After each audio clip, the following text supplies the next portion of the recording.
Russell at the age of 25.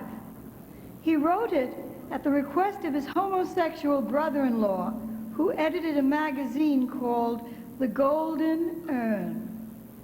Even then, Bertrand Russell was a very, very evil man. He was so evil that after the first euphoria of VE Day and VJ Day had barely subsided, Russell began calling for launching a preemptive nuclear strike against the Soviet Union. This madman was willing to launch World War III in 1945. Billions more men, women, and children would be killed in such a war. But this was not a problem for the Russell who would write 6 years later in 1951, at present, the population of the world is increasing at about 58,000 per diem. War so far has had no very great effect on this increase, which continued throughout each of the world wars.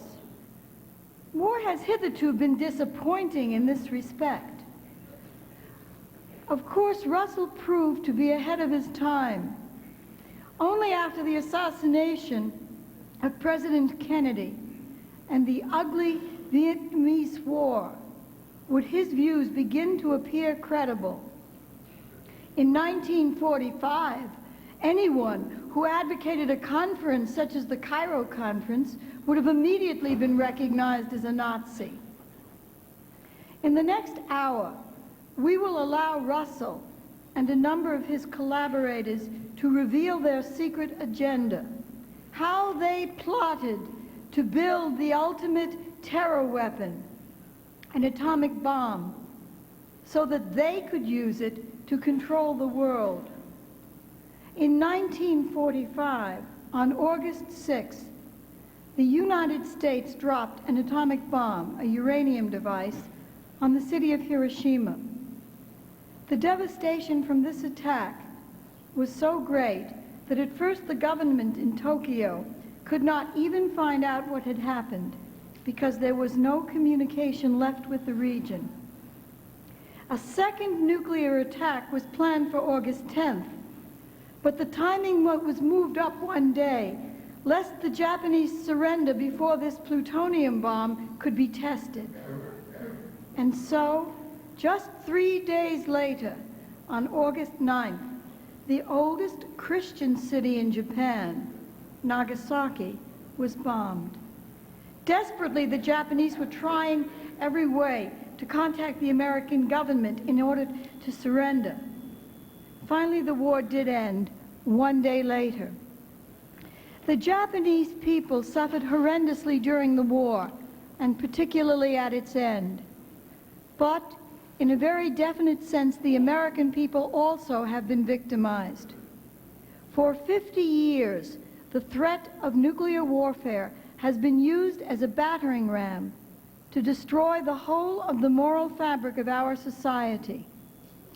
This is what the twisted Bertrand Russell and his friends planned, and they have almost succeeded.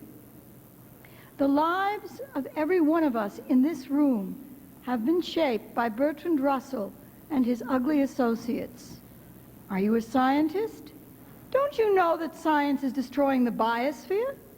You're a clergyman. A Christian? How dare you preach that man is superior to animals? You told your child not to have sexual relations? This is a clear case of child abuse.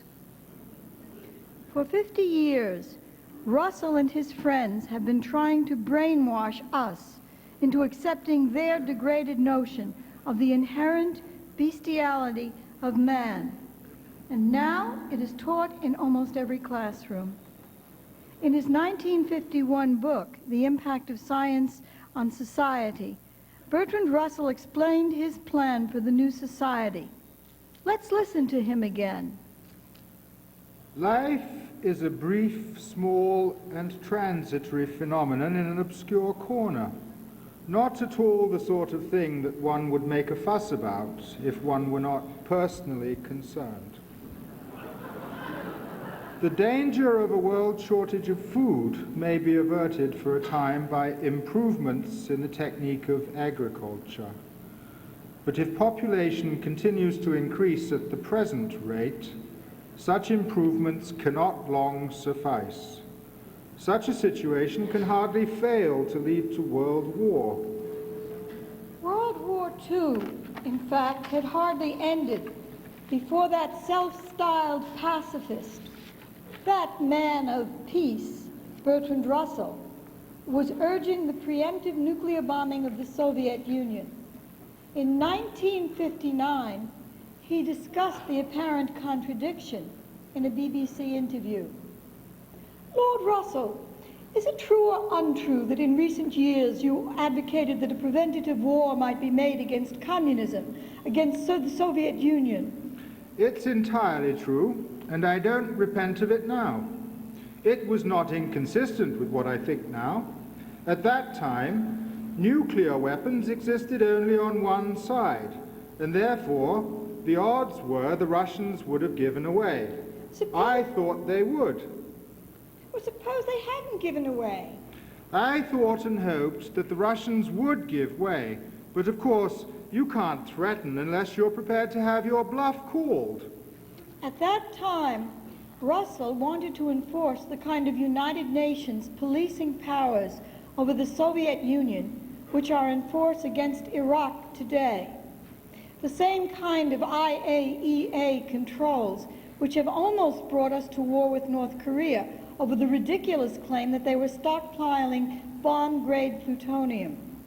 Russell understood that in order to achieve his plan for creating a new imperial government, an empire more powerful than the Venetian Empire, or the Roman Empire, or the British Empire, then it would be necessary to brainwash whole populations. The mass media would be useful. The spread of drugs would help. Encouraging the spread of pornography and promiscuity would also help. All of these were useful tools, but the most important job would be to control the minds of youth. Let's listen to more of what he has to say about this. I think the subject that will be of most importance is mass psychology. This subject will make great strides when it is taken up by scientists under a scientific dictatorship. The social psychologists of the future will have a number of classes of school children on whom they will try different methods of producing an unshakable conviction that snow is black. Various results will soon be arrived at. First, that the influence of home is obstructive.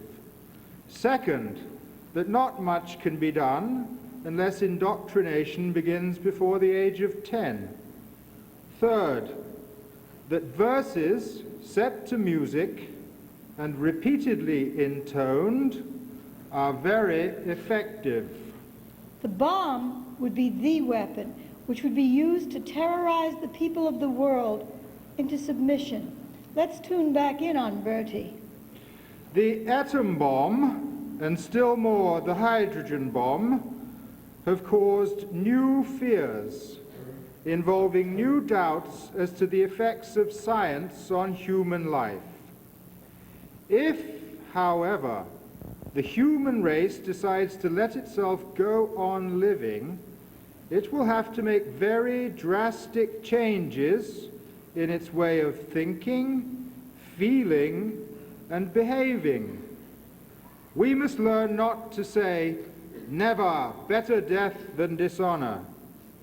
We must learn to submit to law, even when imposed by aliens whom we hate and despise, and whom we believe to be blind to all considerations of righteousness.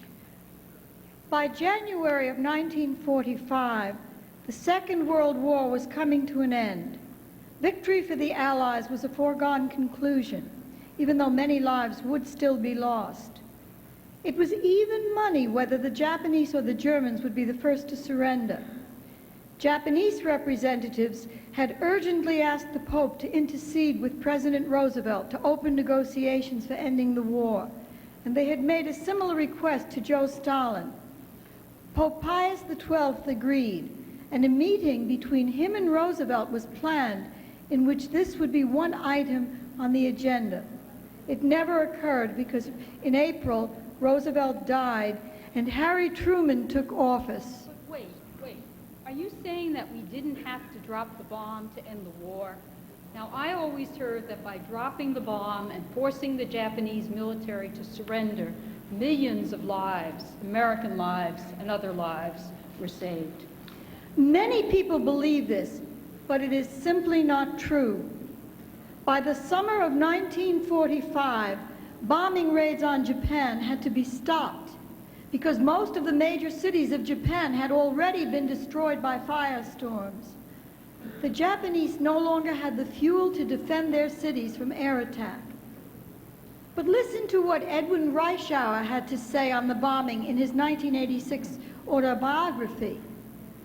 Reischauer, who later was Kennedy's ambassador to Japan, was a colonel in the Special Branch during World War II, the unit which processed all of the intercepts from Japanese military and diplomatic sources during the war in order to translate them. He was horrified when he heard first about the atomic bomb. It was on August 6th, because he and his staff had to be on the lookout for Japanese responses to the bombing. Let's listen to Reischauer, who was on the spot.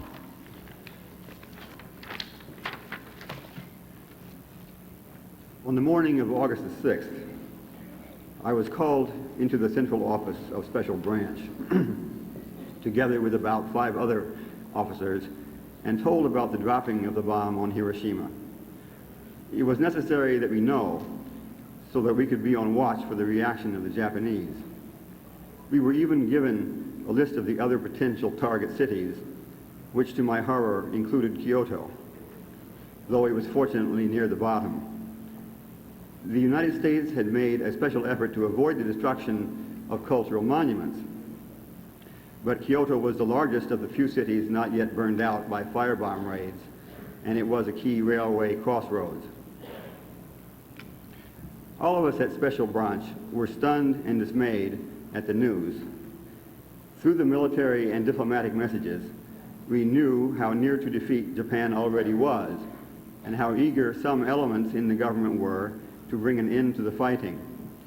We were aware that the economy was grinding to a halt because the merchant marine had been virtually eliminated by early 1945, and we knew of the many discussions and diplomatic efforts aimed at terminating hostilities then going on.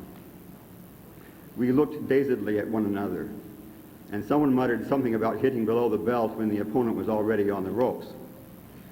I felt I would burst with the awful secret bottled up inside me. It was therefore a great relief when President Truman made a public announcement about the bomb a few hours later. At the time, I believed the dropping of the atom bomb was a terrible mistake. My own estimate was that Japan would surrender sometime before November. The Japanese would figure that we would not wish to attempt an invasion during the typhoon season, and thus court a repetition of the kamikaze that had destroyed the Mongol invaders of 1281. Following this reasoning, I thought they would count on almost 3 more months in which to bring the war to an end, and I felt certain they would do so during that time. However, the results of historical research since then have made me much less certain about this conclusion. The various alternative proposals for demonstrating the capacities of the bomb without using it on a populated target would probably have been ineffective. Even with 2 atom bombs dropped on Hiroshima and Nagasaki, and the invasion of Manchuria by the Soviet Union, which was launched between the 2 bombings, it was touch and go whether the Japanese military would permit the civilian government to surrender. If there were some possible justification for the first atomic bomb, however, there was none for the second, dropped on Nagasaki on August the 9th. The top American authorities did agonize over the decision to use the first bomb but seem to have given the second little, if any, thought, snuffing out some 70,000 lives almost inadvertently. Was there any justification for dropping the bomb? Did it save 1 million lives? As you heard Reichauer admit, no invasion was planned before November. Furthermore, what he does not write, the harbors of Japan had all been mined, and then the mines were taken away to allow a future invasion to proceed. With the harbors impassable, even without the carpet bombing, the Japanese could not have resisted for long because they had to import food and gasoline, not to speak of other essential goods. The bombing of Hiroshima resulted in the immediate deaths of 140,000 people. Within 5 years, 200,000 had died as a result of the bomb or its after effects. This was 54% of the population of the city. The bombing of Nagasaki killed 70,000 on the spot, and within 5 years, the total rose to 140,000. Again, this was more than half the population who had been living in the city. The firebombing of Tokyo had also caused terrible devastation. 100,000 died, but in that city of 1 million people, the death toll was only 10% of those who had been alive. If that's true, why did they decide to drop the bomb? Is what the lefties claim true? Did Harry Truman okay using the bomb against the Japanese to send a signal to the Soviets? If that is so, why did they build the bomb in the first place? In the final analysis, it was Harry Truman's call on whether or not to drop the bomb. But Averell Harriman was whispering in his ear that the Soviets were getting out of line and that we needed the bomb to rein Joe Stalin in. And Secretary of War Henry Stimson was telling him that President Roosevelt intended Japan to be the target and that we had to use the bomb in order to show the Soviets that we would play tough. Harry Truman was way over his head, and he didn't have a clue what to do.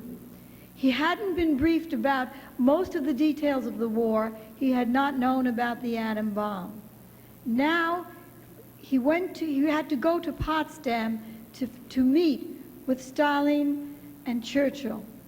The man from Missouri was on his way to Potsdam, and he didn't have a clue what to do. So they put a bomb in his pocket.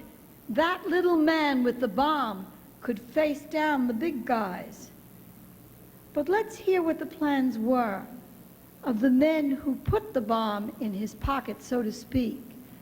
Let's listen to Russell's words in 1946. These appeared in the 5th issue of the Bulletin of Atomic Scientists. It is entirely clear that there is only one way in which great wars can be permanently prevented, and that is the establishment of an international government with a monopoly of serious armed force.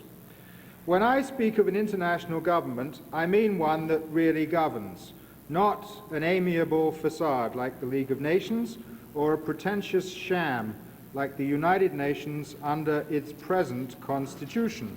But Dr. Russell, what has this to do with the bomb? An international government, if it is to be able to preserve peace, must have the only atomic bombs, the only plant for producing them, the only air force, the only battleships, and generally whatever is necessary to make it irresistible. Its atomic staff, its air squadrons, the crews of its battleships, and its infantry regiments must each severally be composed of men of many different nations. There must be no possibility of the development of national feeling in any unit larger than a company. Every member of the international armed force should be carefully trained in loyalty to the international government. The international authority must have a monopoly of uranium and of whatever other raw material may hereafter be found suitable for the manufacture of atomic bombs. It must have a large army of inspectors who must have the right to enter any factory without notice. Any attempt to interfere with them or to obstruct their work must be treated as a casus belli. They must be provided with aeroplanes, enabling them to discover whether secret plants are being established in empty regions near either pole or in the middle of large deserts. The monopoly of armed force is the most necessary attribute of the international government, but it will, of course, have to exercise various governmental functions. It will have to decide all disputes between different nations, and will have to possess the right to revise treaties. It will have to be bound by its constitution to intervene by force of arms against any nation that refuses to submit to the arbitration. Given its monopoly of armed force, such intervention will seldom be necessary and quickly successful. I will not stay to consider what further powers the international government might profitably possess, since those I have mentioned would suffice to prevent serious wars. Okay, so that's what Russell planned. But what about President Roosevelt? What about the Manhattan Project? I thought that in 1939, Albert Einstein warned Roosevelt that the Germans were about to build an atomic bomb, and that's why we had a crash effort. What about the Manhattan Project?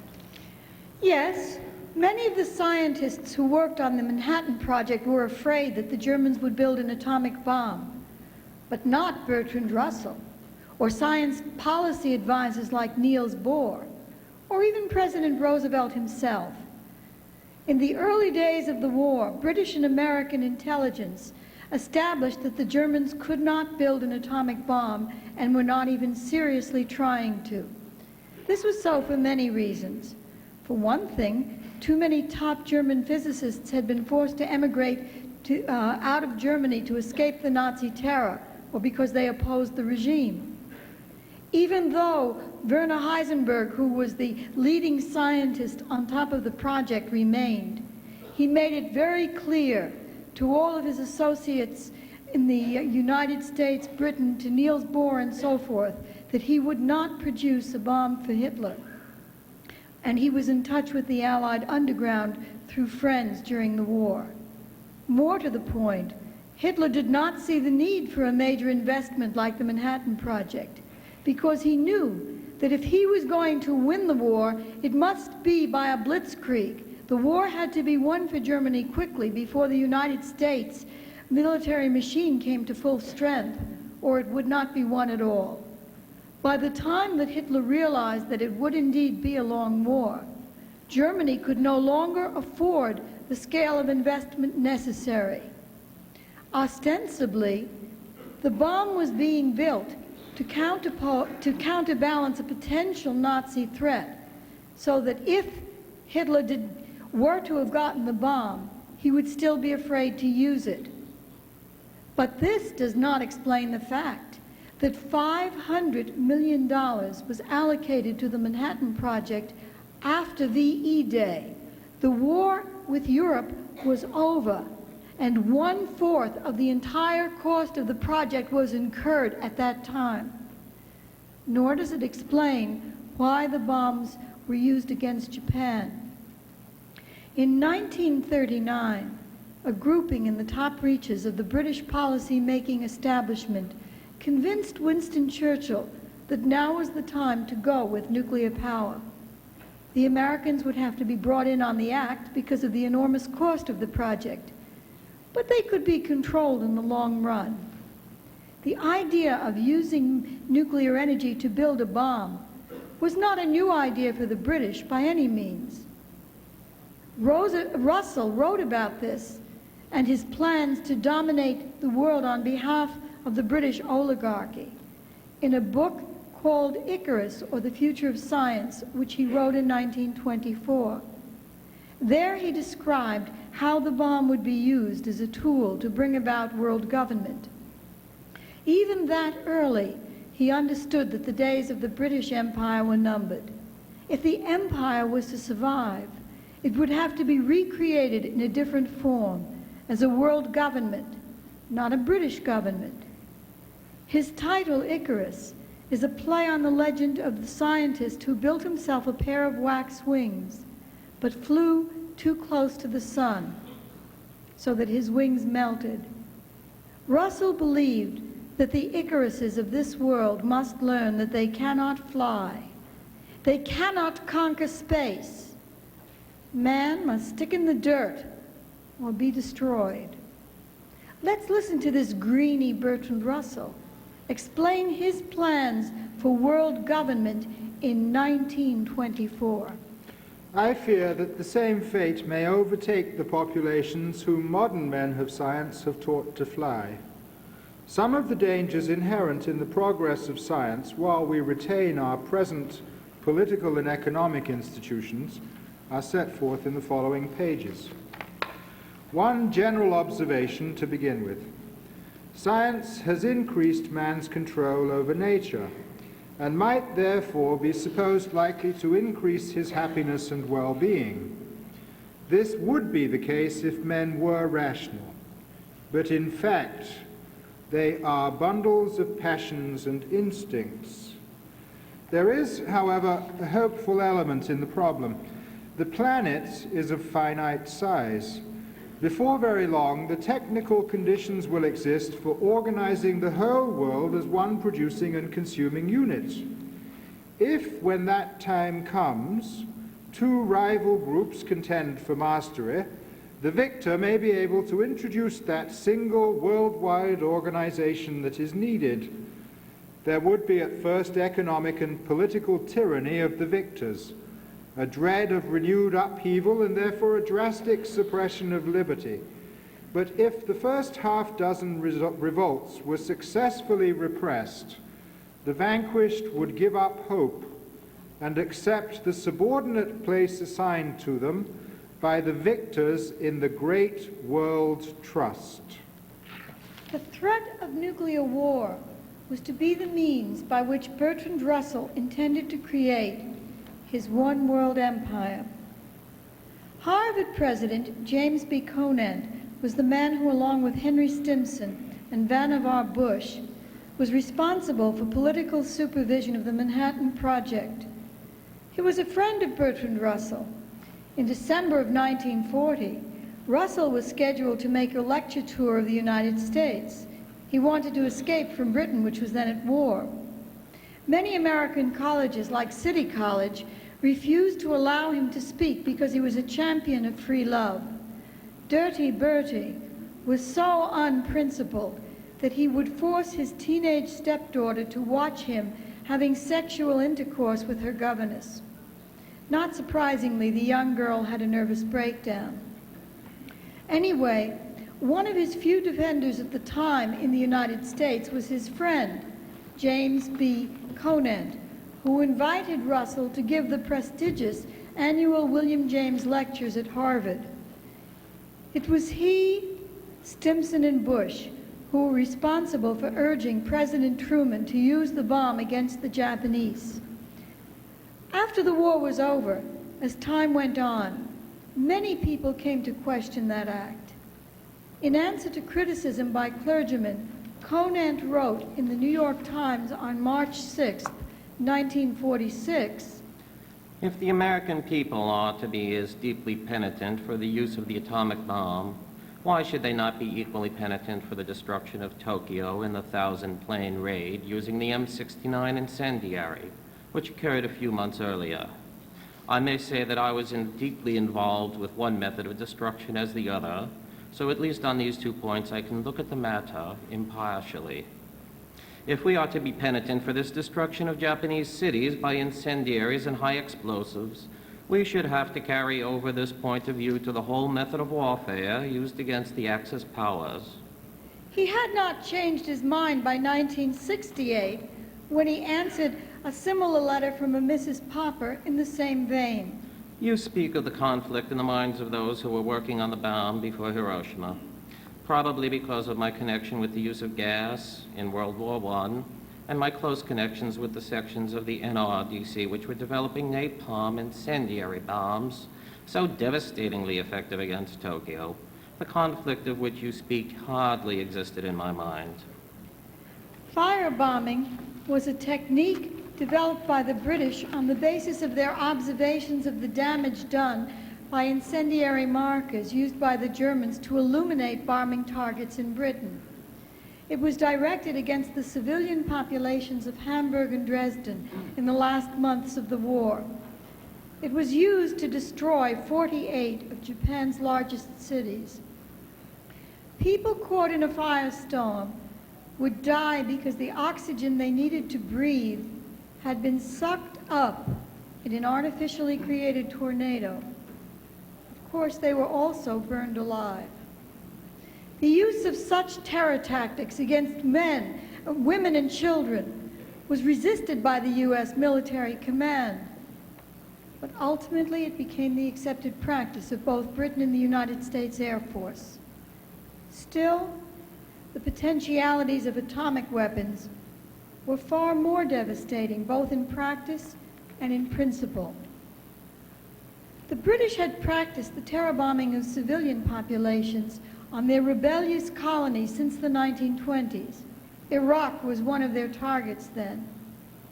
This worried Franklin Roosevelt, and he issued a statement on September 1st, 1939, at the start of World War II, urging all of the belligerents to sign on to a pact which would outlaw the bombing of civilians. In the end, of course, even he signed on to the idea which would come to be called carpet bombing. But the sentiments that he expressed in 1939 were sentiments endorsed by every decent American.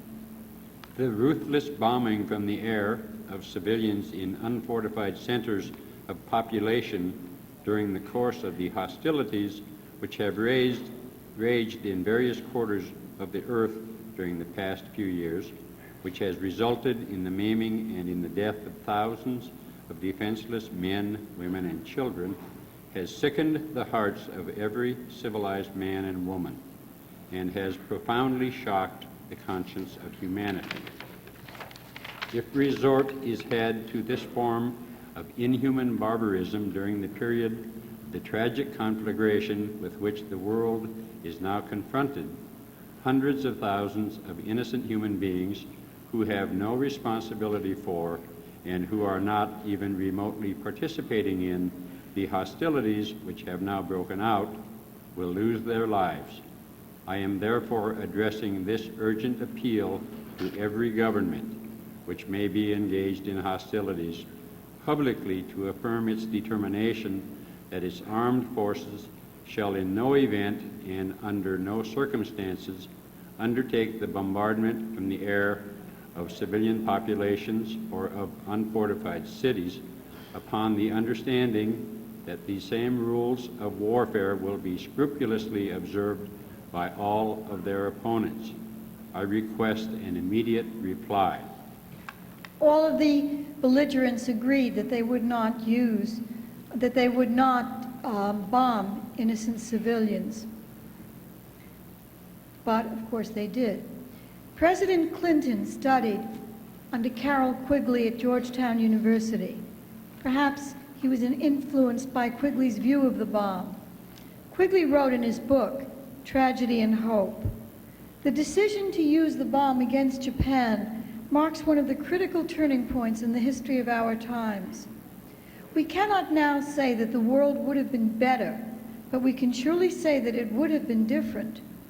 We can also say with complete assurance that no one involved in the decision had a complete or adequate picture of the situation. The scientists who were consulted had no information on the status of the war itself, had no idea how close to the end Japan already was, and had no experience to make judgments on this matter. The politicians and military men had no real conception of the nature of the new weapon or of the drastic revolution it offered to human life.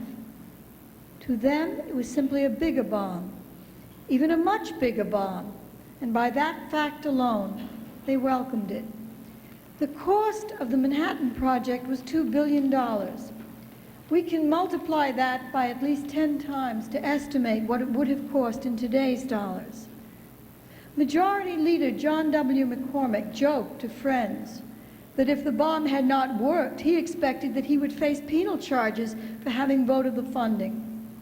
Some Republicans, notably Congressman Albert J. Engel of Michigan, had already shown signs of a desire to use congressional investigations and newspaper publicity to raise questions about the misuse of public funds. During one War Department discussion of this problem, a skilled engineer, Jack Madigan, said, "If the project succeeds, there won't be any investigation. If it doesn't, they won't investigate anything else." Secretary of War Stimson lied to President Truman that Japan had always been planned as the target for the bomb. In an article written for Atlantic Monthly to justify the decision to the American people, Stimson lied again, saying that Roosevelt had approved of using nuclear weapons against Japan. It's not the truth.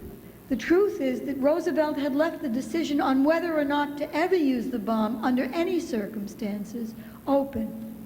It is extremely unlikely that he would have approved using it on Japan. In 1943, General MacArthur was pressing for reinforcements for the Pacific War against Japan. Roosevelt was very clear at that time that the priority deployment had to be to defeat Hitler. At that time, he believed that once Germany was defeated, then both the war in the United States and the war in the Pacific would be quickly wrapped up. Francis Perkins, in a book about that time, quotes Roosevelt saying, "It is of the utmost importance that we appreciate that defeat of Japan does not defeat Germany, and that American concentration against Japan in this year of 1943 increases the chance of complete German domination of Europe and Africa. Defeat of Germany means the defeat of Japan, probably without firing a shot or losing a life." But didn't we need the bomb in order to control the Soviets? If Stalin got the bomb before us, then he could have ruled the world. But would the Soviets have developed the bomb if we had not done so? Carroll Quigley thought not, because the Russians did not favor strategic bombing. And without knowing that the bomb worked, without the demonstration of its power for all of the world to witness, the Soviets would have thought long and hard before making that scale of investment which would have been needed to develop a bomb from scratch. They did have a long-standing project to build a nuclear reactor. Henry Stimson was a longtime associate of Prescott Bush and the Harriman family. He was an admirer of Theodore Roosevelt. He differed from Russell and the British only in a matter of emphasis. If there was to be a New World government, a perspective with which he did not at all disagree, then the United States should not be a junior partner in the Anglo-American alliance. By February of 1945, President Roosevelt was already mortally ill. This gave the evil Henry Stimson a much freer hand. Even so, he was living in the America of the 1940s. The American people then had not been brainwashed over a 50-year period to accept the terror bombing of civilians as they do now. He feared the reaction of the American people when they realized the truth about the policy of sanctioning strategic bombing and the bombing of Japan in Hiroshima and Nagasaki in particular. This was a problem which 50 years later, his protege, George Bush, did not face. Stimson discussed the question of strategic bombing with Truman on May 16, 1945. Here is what he wrote on that day in his diary about the discussion. I am anxious to hold our Air Force so far as possible to the precision bombing which it has done so well in Europe. I'm told that it is possible and adequate. The reputation of the United States for fair play and humanitarianism is the world's biggest asset for peace in the coming decades. I believe the same rule of sparing the civilian population should be applied as far as possible to the use of any new weapons. On June 1st, he wrote another entry in his diary.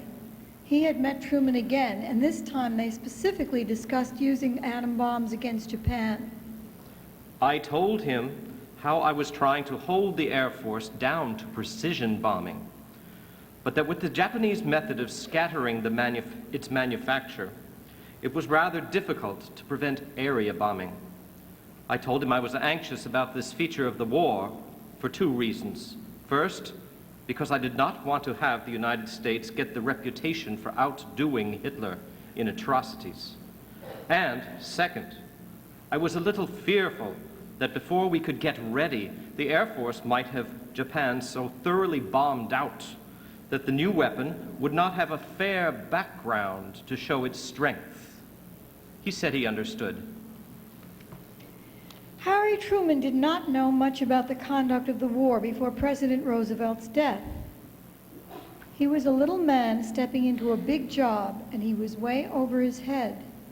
Still, what can we think of the following remarks by Truman, written in his diary in July of 1945?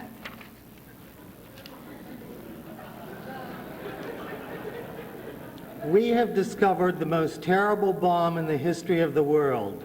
It may be the fire destruction prophesied in the Euphrates Valley era after Noah and his fabulous ark. Anyway, we think we have found a way to cause a disintegration of the atom. An experiment in the New Mexican desert was startling, to put it mildly. This weapon is to be used against Japan between now and August 10th. I have told Secretary of War Mr. Stimson to use it so that military objectives and soldiers and sailors are the target and not women and children. Even if the Japs are savages, ruthless murderers, merciless and fanatic, we as the leader of the world for the common welfare cannot drop this terrible bomb on the old capital or the new. He and I are in accord. The target will be a purely military one, and we will issue a warning statement asking the Japs to surrender and save lives. I'm sure they will not do that, but we will have given them the chance. It is certainly a good thing for the world that Hitler's crowd, or Stalin's crowd, did not discover this atomic bomb. It seems to be the most terrible thing ever discovered, but it can be made most useful. Could Truman have really believed that women and children would not be harmed by the bomb? Well, we can each have our own opinion on this. But it is interesting the extent to which he felt it necessary to verbalize what was the view of most Americans of that day. They believed that they were fighting a war to defend the rights of man. On May 27, 1941, President Roosevelt gave a radio address to the nation in which he announced a proclamation of an unlimited national emergency. Many Americans hoped that the United States could still somehow stay out of the war, but the sentiments expressed by Roosevelt were widely held.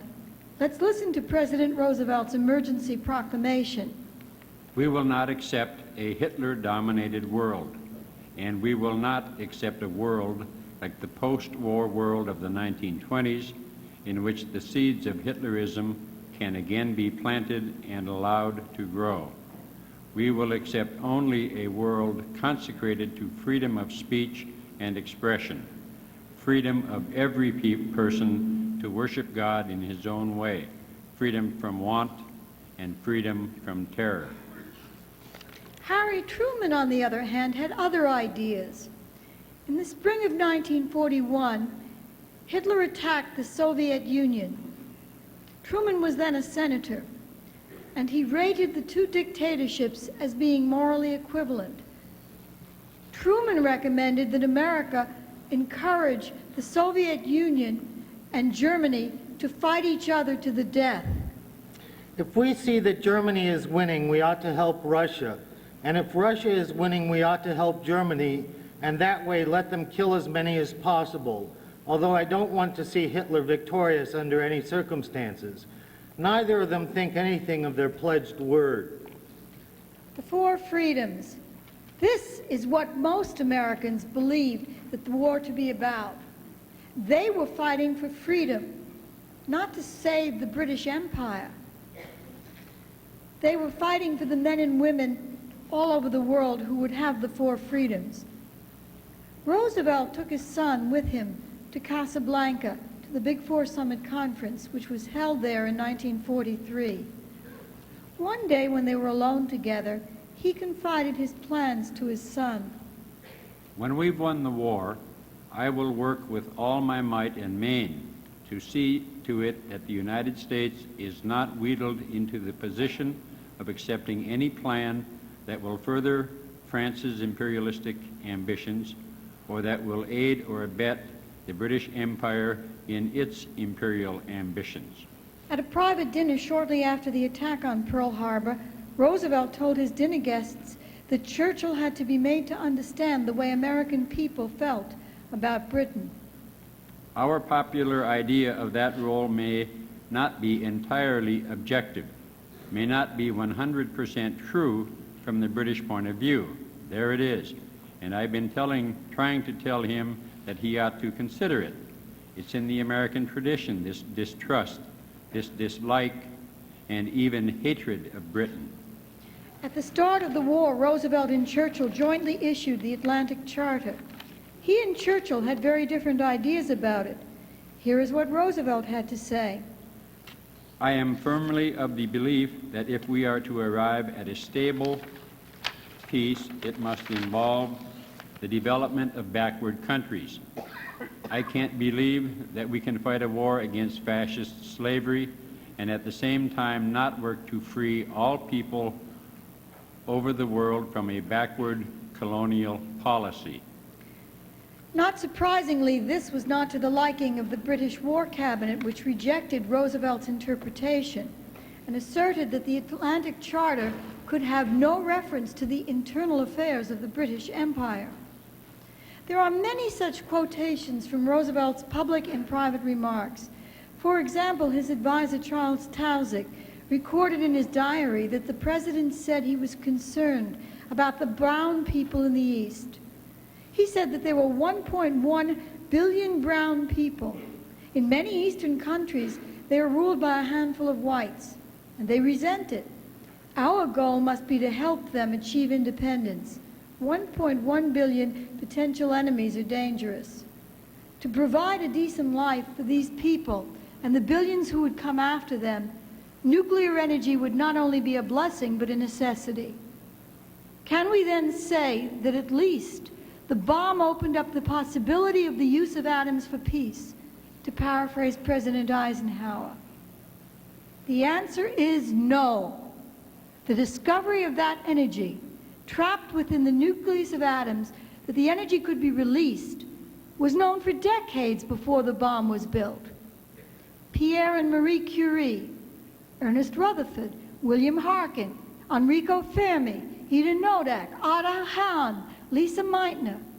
Scientists in every nation worked on this project. Their work spanned the century.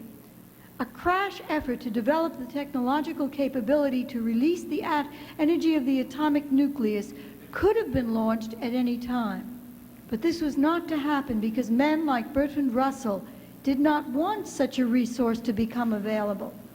Were the nations of the world to have such a virtually limitless energy resource, his project for world government would be doomed. Indeed, Pierre Curie was literally driven to his death, if he was not actually murdered, by a science mafia run by Britain's Lord Kelvin. Kelvin would not even tolerate Curie's proof that atoms were not the hard balls which Newton described. He tried to destroy the career of Ernest Rutherford and his collaborator Frederick Soddy. In 1908, though, despite this, Soddy wrote a book about the new atomic science, which was reprinted time and time again. It was based on a series of lectures which he gave each year to working people to describe the new science and acquaint them with the promise of nuclear energy. Here are some of the things which he had to say about nuclear energy 35 years before the bomb was built, and 30 years before 1939, when the possibility of fissioning the nucleus was definitely established. Let us consider, in the light of present knowledge, the problem of transmutation and see what the attempt of the alchemist involved. To build up an ounce of a heavy element like gold from a lighter element like silver would require, in all probability, the expenditure of the energy of some hundreds of tons of coal, so that the ounce of gold would be dearly bought. On the other hand, if it were possible artificially to disintegrate an element with a heavier atom than gold and produce gold from it, so great an amount of energy would probably be evolved that the gold in comparison would be of little account. The energy would be far more valuable than the gold. We stand today where primitive man first stood with regard to the energy liberated by fire. We are aware of its existence solely from the naturally occurring manifestations in radioactivity. When we have learned to transmute the elements at will into the other, then, and not till then, will the key to this hidden treasure house of nature be in our hands. The real wealth of the world is its energy. And by these discoveries, it, for the first time, transpires that the hard struggle for existence on the bare leavings of natural energy in which the race has evolved is no longer the only possible or enduring lot of man. It is a legitimate aspiration to believe that one day he will attain the power to regulate for his own purposes the primary fountains of energy which nature now so jealously conserves for the future. The fulfillment of this aspiration is no doubt far off, but the possibility alters somewhat the relation of man to his environment and adds a dignity of its own to the actualities of existence. In 1914, on the eve of the First World War, H.G. Wells wrote the scenario which was followed by Bertrand Russell and which led to the bombing of Hiroshima and Nagasaki. The name of the book was The World Set Free. As you listen to what he wrote then, think about how different the world is now from what it was before 1945. Contrast the hopes expressed by Franklin D. Roosevelt with the reality dictated by Wells and Russell. The book begins with a parody of Sadi's vision. A young scientist hears one of Sadi's lectures and embarks upon the project of developing nuclear energy. By 1956, he has succeeded, and nuclear power has created untold riches for some, but it has also created a situation in which the rich get richer while the poor get poorer and are put out of work. Worse yet, war begins as nations begin to fight each other over patent rights. This is to be an atomic war, and all of the world's greatest cities are quickly destroyed. Paris, London, Rome, New York, Tokyo, all and more are rubble. Former kings and princes and bureaucratic functionaries come together and declare that they are going to create a new world order under their rule. No longer will there be separate nations. No longer will people be given the franchise. This is to be a world government. Here is H.G. Wells' vision of the future. It is to be a self-perpetrating one-world dictatorship. After the conflagration from the bombs, people were unable to live in the cities anymore. English became the universal language, shorn of such peculiarities of grammar as the subjunctive mood. The metric system became universal, but also a strict 13-month lunar calendar with certain additional days. a universal energy-based currency was used. Education was reformed, reinterpreting history in order to instill a new faith in the hearts of the young. Children were to be taught about Bismarck, that hero of 19th century politics, that sequel to Napoleon, that god of blood and iron. He was just a beery, obstinate, dull man. All Europe offered its children to him. It sacrificed education, art, happiness, and all its hopes of future welfare to follow the clatter of his saber. Everybody in those days, wise or foolish, believed that the division of the world under a multitude of governments was inevitable, and that it was going on for thousands of years more. It was inevitable until it was impossible. There's a tape change, so we have a slight pause.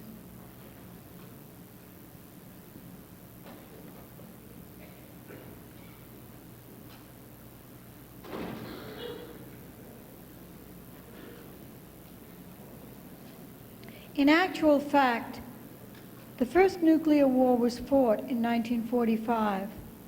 Out of it did not come H.G. Wells and Bertrand Russell's world government, not according to the scenario which Wells laid out, but the America which Stimson and Truman feared would condemn their action, the America that hated the British oligarchy and all that it stood for is long gone.